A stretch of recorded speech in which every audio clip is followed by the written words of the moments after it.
कैसे हो साथियों। आपके अपने YouTube चैनल में आपका हार्दिक स्वागत है। मैं हूं तेजिंदर बिधूड़ी। आज का टॉपिक आपकी प्रतियोगी परीक्षा दृष्टि से बहुत ही ज़्यादा महत्वपूर्ण है, या यूं कहें कि कोई भी एग्ज़ाम हो जिसमें जीएस यानी जीके पूछी जाती है, उसमें इस टॉपिक से आपको क्वेश्चन देखने को ज़रूर मिल जाएगा। जी हाँ, आज हम बात करेंगे भारत की नदियों के बारे में, और भारत की नदियों में सबसे महत्वपूर्ण नदी गंगा नदी तंत्र के बारे में।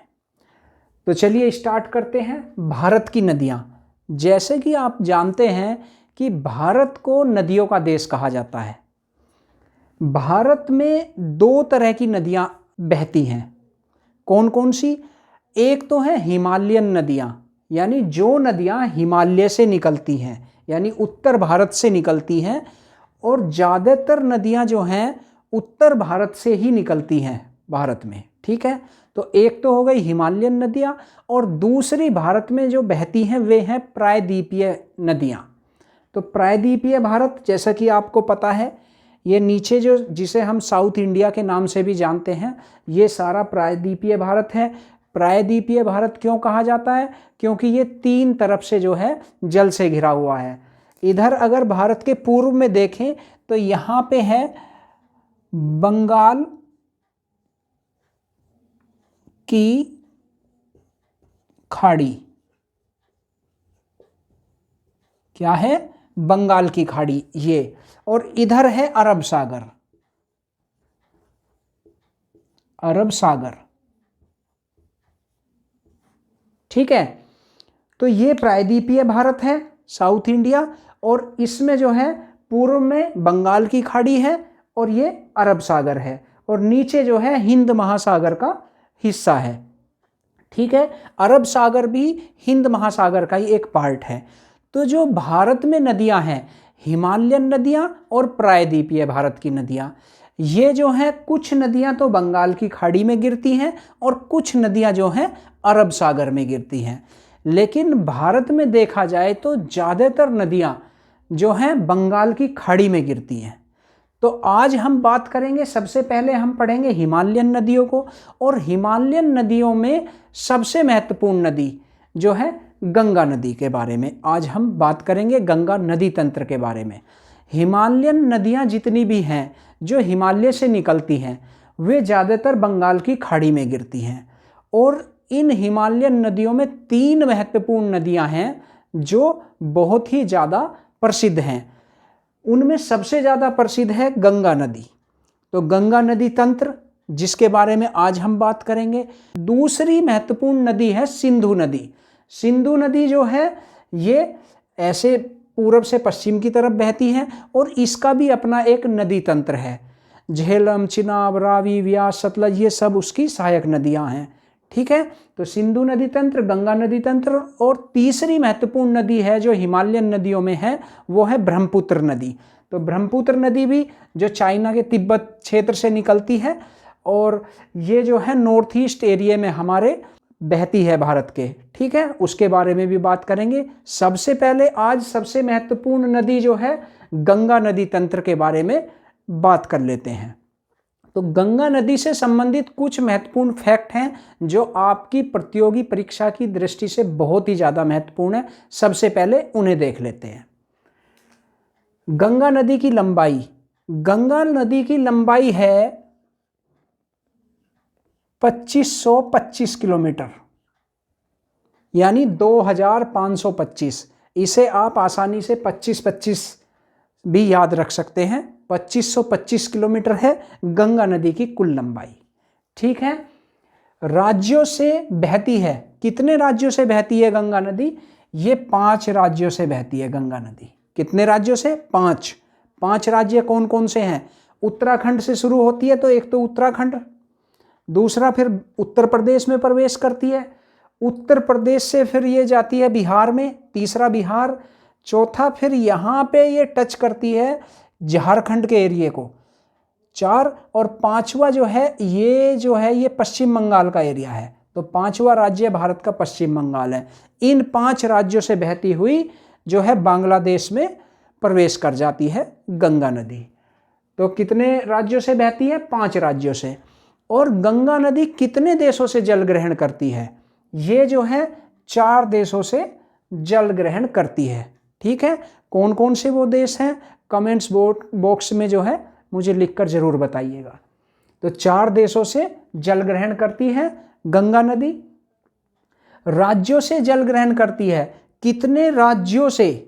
ठीक है, ये अभी था राज्यों से होकर बहती है, बहती तो भारत के 5 राज्यों से है, लेकिन जो जल ग्रहण करती हैं गंगा नदी, यानी किसके माध्यम से? सहायक नदियों के माध्यम से जल ग्रहण करती हैं, वो करती हैं 11 राज्यों से। 11 राज्यों से जल ग्रहण करती है गंगा नदी। ठीक है, राष्ट्रीय नदी का दर्जा कब मिला? ये मिला था, राष्ट्रीय नदी का दर्जा मिला था गंगा नदी को 2008 में। ठीक है, 2008 में राष्ट्रीय नदी घोषित किया था भारत सरकार ने गंगा नदी को। गंगा नदी से संबंधित बहुत महत्वपूर्ण परियोजना है नमामि गंगे परियोजना, भारत सरकार ने चला रखी है। कब शुरुआत की गई थी नमामि गंगे परियोजना की? ये की गई थी 2016 में।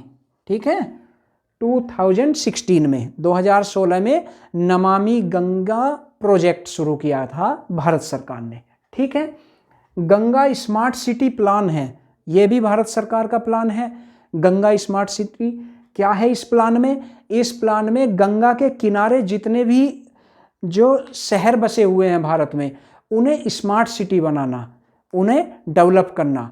ठीक है, तो गंगा स्मार्ट सिटी जो प्लान है ये भारत सरकार लाई थी 2018 में।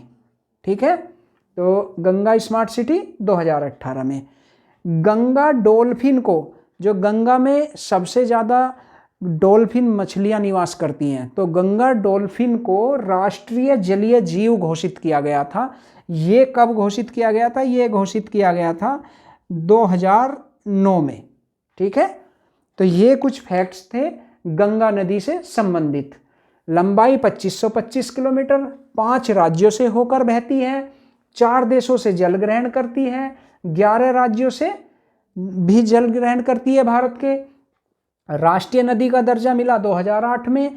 नमामि गंगे परियोजना जो है 2016 में शुरू की गई, और गंगा स्मार्ट सिटी प्लान 2018, और गंगा डॉल्फिन को राष्ट्रीय जलीय जीव घोषित किया था 2009 में। तो ये कुछ फैक्ट थे गंगा नदी से संबंधित। चलिए अब बात करते हैं इसका अपवाह तंत्र देखेंगे। गंगा नदी कहाँ से निकल के और कहाँ तक बहती हुई जाके बंगाल की खाड़ी में गिरती है। पिछली वीडियो में जो है मैंने आपको बताया था गंगा नदी का उद्गम कैसे हुआ। ठीक है, यानी गंगा नदी कहाँ से निकली और पहाड़ी क्षेत्रों से बहती हुई कहाँ पे आके जो है प्लेन एरिया में आ गई। प्लेन क्षेत्र में हरिद्वार से, जैसे कि मैंने पिछली वीडियो में आपको बताया है, अगर वीडियो ना देखी हो उसे देख लें और फिर इस वीडियो को देखें, आपको अच्छे से क्लियर हो जाएगा गंगा नदी तंत्र के बारे में। तो उसमें मैंने पहाड़ी क्षेत्र से जैसे जैसे गंगा निकली है, कौन कौन सी उसकी सहायक नदियां हैं, कौन कौन सी नदियां मिली हैं आके, उस सब के बारे में मैंने विस्तार से बताया है। और पहाड़ी क्षेत्र में जो गंगा नदी का अपवाह क्षेत्र है उसके बारे में बताया। आज हम जो है प्लेन एरिया के बारे में बात करेंगे। तो जैसे कि आपको पता है गंगा जो है गोमुख धाम या गंगोत्री ग्लेशियर से निकलती है। ठीक है, जो उत्तराखंड में पड़ता है।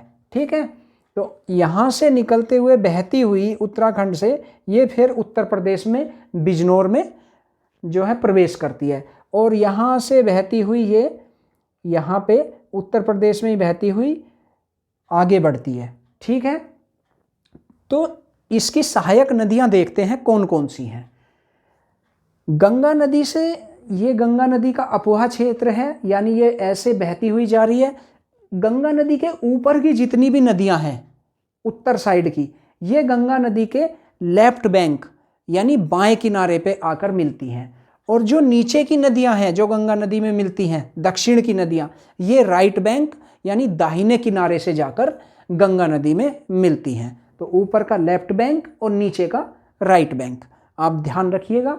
तो सबसे पहले ऊपर की नदियां देख लेते हैं हम। एक नदी है रामगंगा नदी, ये रामगंगा नदी है, ये उत्तराखंड में स्थित है। उत्तराखंड में दूधा टोली की पहाड़ियां हैं, वहाँ पे ये रामगंगा नदी यहाँ से उत्तराखंड के दूधा टोली की पहाड़ियों से निकलती है, जो पौड़ी गढ़वाल जिले में है। ठीक है, और यहाँ से आगे बहती हुई ये कन्नौज में आकर, कन्नौज उत्तर प्रदेश का जिला है, यहाँ कन्नौज में आकर रामगंगा नदी और ये गंगा नदी में मिल जाती है। ठीक है, तो रामगंगा नदी गंगा नदी में मिल गई।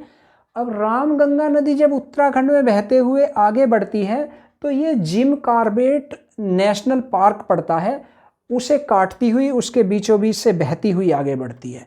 ठीक है, तो क्वेश्चन बनता है जिम कॉर्बेट नेशनल पार्क किस नदी के पास है, या कौन सी नदी होकर गुजरती है जिम कॉर्बेट नेशनल पार्क से? तो रामगंगा नदी, ध्यान रखिएगा आप। ठीक है, और दूधा टोली पहाड़ी से निकलती है और कन्नौज में आकर, उत्तर प्रदेश के कन्नौज में आकर गंगा नदी में मिल जाती है। अब बात करते हैं दूसरी नदी की। दूसरी नदी, ये नदी है गोमती नदी, यहां से निकलती है गोमती नदी, ये गोमती नदी है। ठीक है, गोमती नदी निकलती है उत्तर प्रदेश का एक जिला है पीलीभीत जिला। पीलीभीत में एक झील पड़ती है, फूलर झील। क्या नाम है? फूलर झील। तो फूलर झील से निकलती है गोमती नदी उत्तर प्रदेश के पीलीभीत जिले से, और आगे बढ़ती हुई ये गाजीपुर में जाकर, उत्तर प्रदेश का ही डिस्ट्रिक्ट है गाजीपुर, गाजीपुर में जाकर गोमती नदी ये गंगा में मिल जाती है। तो रामगंगा कहाँ मिली थी आकर? रामगंगा नदी कन्नौज में मिली, और जो है गोमती नदी जो फुल्लर झील से निकली उत्तर प्रदेश के पीलीभीत जिले से, ये मिल गई आकर गाजीपुर जिले में गंगा नदी से। तो दो नदी हो गई क्लियर। तीसरी नदी की बात करते हैं हम। तीसरी नदी है ये काली नदी। काली नदी जो है ये नेपाल से बहती है, नेपाल से निकलती है, और नेपाल से बहते हुए आप ध्यान देना, यहाँ पे ये उत्तराखंड और नेपाल का बॉर्डर है, यानी भारत और नेपाल का बॉर्डर है। ये बिल्कुल बॉर्डर के साथ साथ बहती है काली नदी। ठीक है, उत्तराखंड और नेपाल बॉर्डर के, या भारत और नेपाल बॉर्डर के साथ साथ बहती हुई आती है, और फिर ये उत्तर प्रदेश में प्रवेश करती है। उत्तर प्रदेश में प्रवेश करके इसे पश्चिम उत्तर प्रदेश क्षेत्र में शारदा के नाम से जाना जाता है। किस नाम से? शारदा। नेपाल में, उत्तराखंड में इसे काली नदी भी कहते हैं, भारत में भी कहते हैं काली नदी, लेकिन यहाँ पे इसे शारदा नदी के नाम से जाना जाता है। कन्फ्यूजन बिल्कुल नहीं रखना, काली नदी का ही दूसरा नाम शारदा नदी है, ये ध्यान रखना आप। ठीक है, और ये भारत और नेपाल बॉर्डर से बहती हुई, उत्तराखंड बॉर्डर और नेपाल बॉर्डर से आगे बढ़ती है, इसे शारदा के नाम से जाना जाता है। जब ये आगे बढ़ती हुई पूर्वी उत्तर प्रदेश की तरफ बढ़ती है तो यहाँ पे एक उत्तर प्रदेश का सबसे प्रसिद्ध जिला जो है अयोध्या है। जी हाँ, भगवान श्री रामचंद्र की जन्मस्थली है अयोध्या। तो अयोध्या जो है सरयू नदी के किनारे है, यानी शारदा आगे जाके इसे यहाँ पे सरयू के नाम से जाना जाता है। ठीक है, तो काली नदी के तीन नाम हो गए। काली नदी जब निकली थी यहाँ से तो काली नदी के नाम से प्रसिद्ध थी, आगे बढ़ी शारदा कहलाई, फिर आगे बढ़ी सरयू कहलाई। ठीक है, तो सरयू नदी जिसके किनारे बसा है अयोध्या शहर भारत का, यानी उत्तर प्रदेश का। तो सरयू नदी आगे बढ़ती हुई ये ऊपर से आ रही है, ये घाघरा नदी, इसमें जाकर मिल जाती है घाघरा में। ठीक है, पूर्वी उत्तर प्रदेश में सरयू नदी को घाघरा नदी के नाम से भी जाना जाता है। ठीक है, तो काली नदी निकली थी कहाँ से? नेपाल से, और भारत नेपाल बॉर्डर पे होते हुए आगे बढ़ी थी, फिर जो है इसे शारदा नाम से जाना गया, आगे बढ़े पूर्वी उत्तर प्रदेश में इसे सरयू के नाम से जाना गया, और फिर ये घाघरा नदी में मिल गई। घाघरा या घाघरा का दूसरा नाम घग्गर नदी भी है, कहीं कहीं घग्गर भी लिखा आ जाता है, तो कन्फ्यूजन नहीं रखना बिल्कुल भी। तो सरयू जाके घाघरा नदी में मिल जाती है। ये जो ये नदी है, ये नदी है घाघरा नदी। क्या नाम है? घाघरा। ठीक है, घाघरा नदी, यहाँ से ये मापचा चुंग ग्लेशियर जो तिब्बत में पड़ता है, मापचा चुंग ग्लेशियर से निकलती है घाघरा नदी, और नेपाल से होते हुए, तिब्बत से फिर नेपाल में प्रवेश करती है, नेपाल से होते हुए ये भारत में प्रवेश करती है उत्तर प्रदेश राज्य में और आगे बहती है। इधर से सरयू आती है, सरयू आके घाघरा नदी में मिल जाती है, ठीक है। और सरयू को इसी वजह से घाघरा नदी के नाम से भी जाना जाता है। सरयू को पूर्वी उत्तर प्रदेश में घाघरा नदी भी कहा जाता है। तो यहाँ से सरयू जो है घाघरा में मिलती है और फिर आगे बढ़ती है। यहाँ आगे ये घाघरा नदी ही कहलाती है बिहार में। और यहाँ आके बिहार का एक ज़िला है छपरा ज़िला, छपरा ज़िले में आकर ये जो है गंगा नदी में प्रवेश कर जाती है घाघरा, ठीक है। तो ये थी घाघरा नदी। और हमने काली को शारदा, सरयू, आगे घाघरा में जो है ये मिल जाती है और घाघरा कहलाती है और जाके ये बिहार के छपरा ज़िले में गंगा नदी में मिल जाती है। घाघरा नदी से संबंधित एक फैक्ट आपको याद रखना है। अगर आपसे पूछा जाए आपके एग्जाम में कि गंगा नदी की सबसे बड़ी सहायक नदी कौन सी है, तो घाघरा नदी है, ठीक है। और अगर सबसे लंबी पूछा जाए तो यमुना नदी आएगा, ठीक है। तो घाघरा नदी क्यों है सबसे बड़ी? क्योंकि इसमें पानी सर्वाधिक है। मतलब गंगा नदी में जितनी भी ट्रिब्यूटरी यानी सहायक नदियां मिलती हैं उनमें सर्वाधिक पानी लेकर आती है ये घाघरा, ठीक है। तो ये गंगा नदी की सबसे बड़ी सहायक नदी है। तो हमने जो है रामगंगा देख ली, गोमती देख ली, काली देख ली जिसे शारदा, सरयू कहते हैं, और ऊपर से जो है मापचाचुंग ग्लेशियर से जो घाघरा आई थी जिसमें सरयू जो है मिल जाती है, इसके बारे में भी बात कर ली। अब आगे बढ़ते हैं। एक नदी है गंडक नदी। गंडक नदी भी नेपाल होते हुए भारत में प्रवेश करती है और ये जो है गंडक नदी यहाँ छपरा के निकट आकर, छपरा से आगे यहाँ पे एक शहर पड़ता है बिहार का, हाजीपुर। क्या नाम है? हाजीपुर। तो हाजीपुर के निकट जो है ये गंडक नदी गंगा नदी में मिल जाती है। तो यानी गंगा की ये भी सहायक नदी है गंडक नदी। इससे आगे एक नदी आती है जो बिहार से ही निकलती है, बिहार में, और बिहार में ही आगे जाके गंगा नदी में मिल जाती है। ये है बूढ़ी गंडक, ठीक है। ये कौन सी थी? ये तो नेपाल को क्रॉस करके आ रही है गंडक नदी, और बूढ़ी गंडक जो है ये बिहार से ही निकलती है और बिहार में ही आगे बढ़ के गंगा नदी में मिल जाती है, ठीक है। तो दोनों नदी हैं, गंडक नदी और बूढ़ी गंडक नदी, दोनों जो हैं गंगा नदी की सहायक नदियां हैं। आगे फिर ये गंगा नदी आगे बढ़ती है, आगे बढ़ के ऊपर से जो है ये आती है कोसी नदी। कोसी नदी नेपाल होते हुए आती है, नेपाल से, और नेपाल से आगे बढ़ते हुए जो है ये उत्तर प्रदेश में प्रवेश कर, और नेपाल से आगे बढ़ते हुए जो है ये बिहार में प्रवेश करती है और यहाँ आके भागलपुर, बिहार के भागलपुर में आकर गंगा नदी में मिल जाती है, ठीक है। कौन सी है? कोसी नदी। और कोसी नदी को बिहार का शोक भी कहा जाता है क्योंकि इस नदी में ज़्यादातर बाढ़ आती है, ठीक है। तो बिहार का शोक कोसी नदी को कहा जाता है और गंगा नदी की सहायक नदी है। अब यहाँ जो है भागलपुर से फिर गंगा आगे बढ़ती है। गंगा आगे बढ़ती हुई फिर ये प्रवेश करती है पश्चिम बंगाल में। ये पश्चिम बंगाल है, ये जो है ये सारा पश्चिम बंगाल है, ठीक है। पश्चिम बंगाल में प्रवेश करती है। अब पश्चिम बंगाल में प्रवेश करने के बाद यहाँ आगे बढ़ती है पश्चिम बंगाल में। अब आगे की बात बाद में करेंगे, पहले हम देखते हैं दक्षिण से मिलने वाली कौन कौन सी हैं। तो दक्षिण से यहाँ से गंगा के पास में यमुनोत्री ग्लेशियर से निकलती है कौन सी? यमुना नदी। यमुना नदी ये निकलती है उत्तराखंड से यमुनोत्री ग्लेशियर से और आगे उत्तर प्रदेश और हरियाणा बॉर्डर पे बहते हुए, और ये दिल्ली को क्रॉस करते हुए, ईस्ट दिल्ली से क्रॉस होती है, ये दिल्ली है और ये सारा हरियाणा है, ठीक है। और ये उत्तर प्रदेश है। तो उत्तर प्रदेश हरियाणा बॉर्डर पे बहती हुई दिल्ली से होती हुई ये आगे बढ़ती है यमुना, और आगे जाके प्रयागराज में जाके जो है गंगा नदी में मिल जाती है यमुना नदी।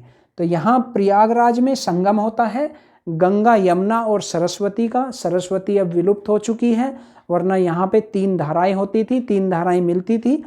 आज जो है सरस्वती नदी जो है विलुप्त हो चुकी है और यहाँ पे अब जो है यमुना और गंगा का संगम होता है। फिर जो है गंगा आगे बढ़ती है और आगे बढ़ते हुए यहाँ पे वाराणसी शहर पड़ता है, ये शहर पड़ता है वाराणसी, ठीक है। और वाराणसी से आगे बढ़ती हुई जाती है गंगा नदी गाजीपुर। गाजीपुर से जब आगे बढ़ती है तो नीचे से जो है इसके दाएं किनारे से एक नदी मिलती है आके, कर्मनासा नदी। क्या नाम है? कर्मनासा। तो कर्मनासा भी गंगा नदी की सहायक नदी है जो दक्षिण से आकर मिलती है, यानी दाएं किनारे से, राइट बैंक से गंगा में आके मिलती है गाजीपुर के निकट, कर्मनासा नदी।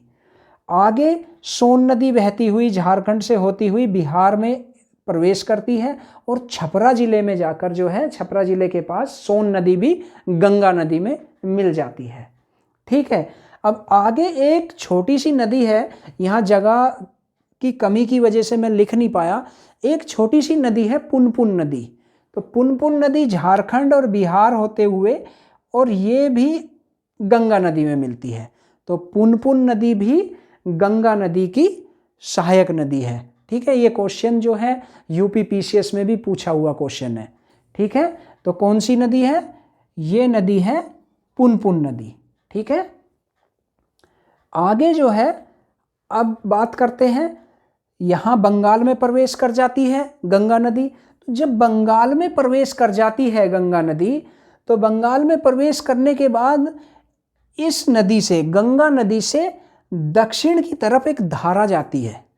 गंगा नदी की एक धारा जो है दक्षिण की तरफ मुड़ जाती है और यही धारा जो है ये कहलाती है हुगली नदी, जिसके किनारे पर जो है कलकत्ता यानी कोलकाता बसा हुआ है, हुगली नदी। तो हुगली नदी गंगा की ही एक धारा है, ठीक है। और ये है हुगली नदी और ये हुगली नदी आगे बढ़ती है और इसमें जो है दामोदर नदी, बराकर नदी, जो हुगली नदी की सहायक नदी हैं, दामोदर, बराकर, ये आकर मिलती हैं और हुगली नदी जो है ये बंगाल की खाड़ी में मिल जाती है। ये तो बात हुई हुगली नदी की। ये धारा कहाँ से निकली? हुगली दक्षिण की धारा है, गंगा नदी की धारा है, ठीक है। और इसे हुगली नदी के नाम से जाना जाता है। अब गंगा नदी आगे बढ़ती है और आगे बढ़ के ये जो है ये बांग्लादेश में प्रवेश करती है। जैसे ही ये बांग्लादेश में प्रवेश करती है, यहाँ पे बांग्लादेश में प्रवेश करने के बाद जो है इसका नाम पड़ता है पद्मा, ठीक है। तो बांग्लादेश में गंगा नदी को पद्मा के नाम से जाना जाता है। तो यहाँ पे जो ये बांग्लादेश का एरिया है, यहाँ पे इस एरिया में गंगा नदी को जो है पद्मा के नाम से जाना जाता है। अब इधर से जो है नॉर्थ ईस्ट से होती हुई, अरुणाचल प्रदेश क्षेत्र से होती हुई, असम से होती हुई, यहाँ से आती है ब्रह्मपुत्र नदी। और ब्रह्मपुत्र नदी, ये ब्रह्मपुत्र नदी है और ये आकर गंगा में मिल जाती है। ब्रह्मपुत्र नदी कहाँ मिलती है? गंगा में, बांग्लादेश में। तो बांग्लादेश में ब्रह्मपुत्र नदी गंगा में आके मिल जाती है। अब यहाँ पे जो है यहाँ से तो पद्मा नदी के नाम से जाना जाता है गंगा को बांग्लादेश में। तो जब ब्रह्मपुत्र नदी पद्मा नदी में आकर मिलती है और आगे बढ़ती है इसकी धारा ब्रह्मपुत्र के मिलने के बाद, तो इसे मेघना के नाम से जाना जाता है। किस नाम से जाना जाता है? मेघना। तो यहाँ पे जो है देखो, ये ब्रह्मपुत्र नदी मिल रही है गंगा में आके। ब्रह्मपुत्र नदी से पहले जो बांग्लादेश में है तो गंगा को कहा जाएगा पद्मा, और ब्रह्मपुत्र नदी के मिलने के बाद जो आगे धारा है इसे कहा जाएगा मेघना, ठीक है। और आगे बढ़ती हुई ये फिर जो है एक डेल्टा बनाती है जिसका नाम है सुंदरवन डेल्टा, और ये विश्व का सबसे बड़ा डेल्टा है सुंदरवन डेल्टा। यहाँ पे सुंदरी नामक वन भी पाए जाते हैं, यानी सुंदरी नामक पेड़ हैं, सुंदरी वन जो है सुंदरवन डेल्टा में पाए जाते हैं, और ये बाघ के लिए काफ़ी प्रसिद्ध है सुंदरवन डेल्टा, ठीक है। और यहाँ से ये डेल्टा बनाती है सुंदरवन और जो है बंगाल की खाड़ी में प्रवेश कर जाती है, ठीक है। तो उम्मीद करता हूँ आपको अच्छे से क्लियर हो गया होगा, ठीक है। रामगंगा नदी देखी हमने, काली नदी देखी, काली को आगे जो है हमने शारदा कहा, शारदा के बाद सरयू नाम से भी जाना गया। यहाँ से घाघरा नदी आई, घाघरा या घग्गर भी कहा जाता है इसे, ठीक है। तो घाघरा नदी जो है सरयू नदी घाघरा नदी में आकर मिल गई, और जो है फिर ये घाघरा नदी जो है गंगा में मिल जाती है। आगे से फिर जो है गंडक नदी, बूढ़ी गंडक नदी, कोसी नदी, ये भी गंगा नदी में आकर मिली, ये उत्तरी किनारे से, ठीक है। और आगे जो है फिर आगे ये बांग्लादेश में प्रवेश कर गई। नीचे से हमने यमुना नदी देखी, कर्मनाशा नदी देखी, सोन नदी देखी, ये भी गंगा नदी की सहायक नदियां हैं, ठीक है। और यहाँ पे जो ये छोटी सी नदी देखी झारखंड और बिहार होते हुए जो गंगा में मिलती है, पुनपुन नदी, ठीक है।